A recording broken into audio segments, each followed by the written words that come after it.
When last we spoke, I took you down a journey of my life. But that was just part of my life.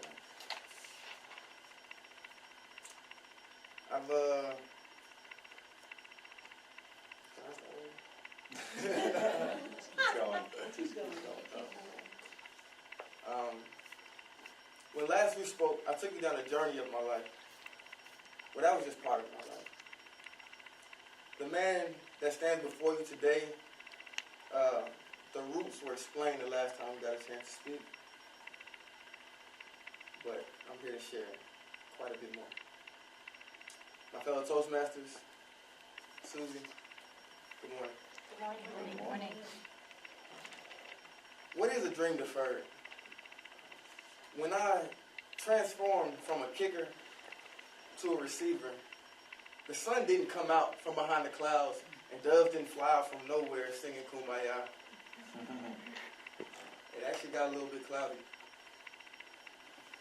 I couldn't see the steps that were about to be before me. But I just said, I'm just going to wing it and let my dreams carry me.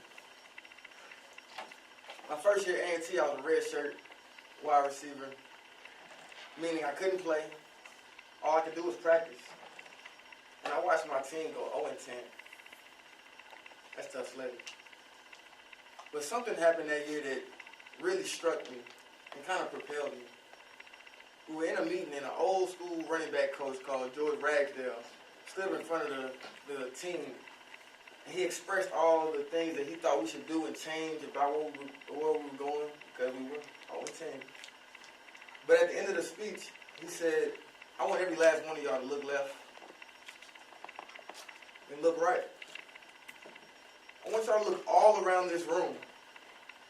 Only one of y'all out of the 90 sitting here is going to get a chance at the NFL. Instinctively, I said, sorry, fellas. That's my dream. So after that first year, second year, they brought in 5 freshman scholarship receivers, all to take my job. Sound like they don't have no plans for me. But they didn't know. I did. They literally took the jersey that I had earned off my back and gave it to one of these freshmen. I had to be in a meeting with him every day and look at him. The disrespect. So this became a habit. Them bringing in guys, trying to put me on the bench, trying to stifle what I was going after. But what is a dream deferred? So after that first year of having these 5 freshmen, I got a chance to play. Things didn't go like I wanted them to. We still didn't win a whole lot of games.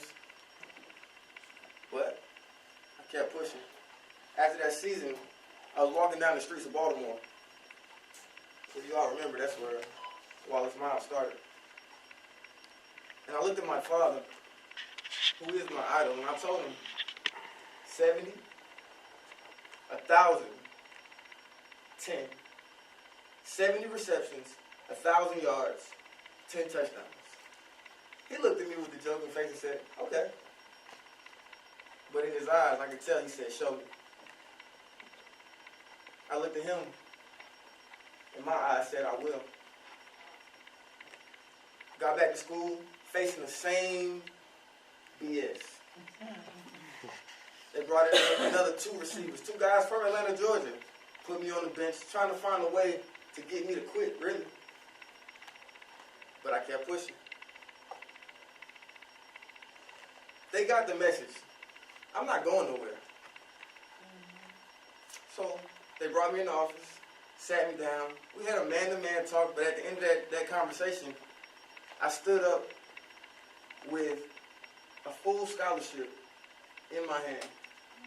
My electrical engineering degree that I was clawing for and fighting for every day in class was fully paid for now.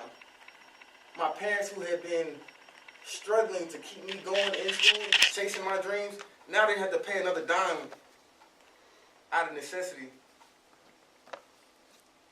for me.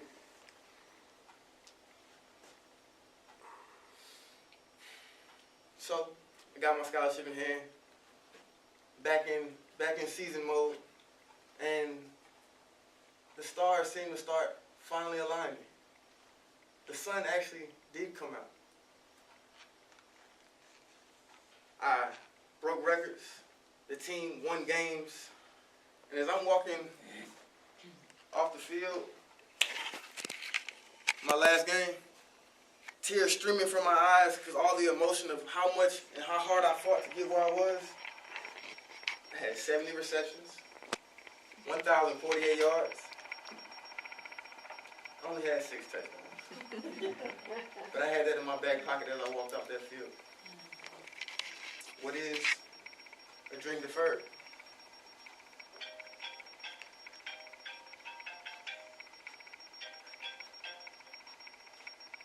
Hello? Yes, sir. Yes, sir. Yes, sir. On the other side of this phone call was the Detroit Lions, my favorite NFL team. They wanted me to come try out at their rookie minicamp. And 5 days later, after that phone call, I was in the bathroom by myself on the phone again.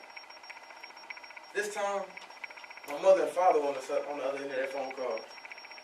And I'm crying my eyes out again. They signed me. They signed me. I had signed a contract with the team of my dreams.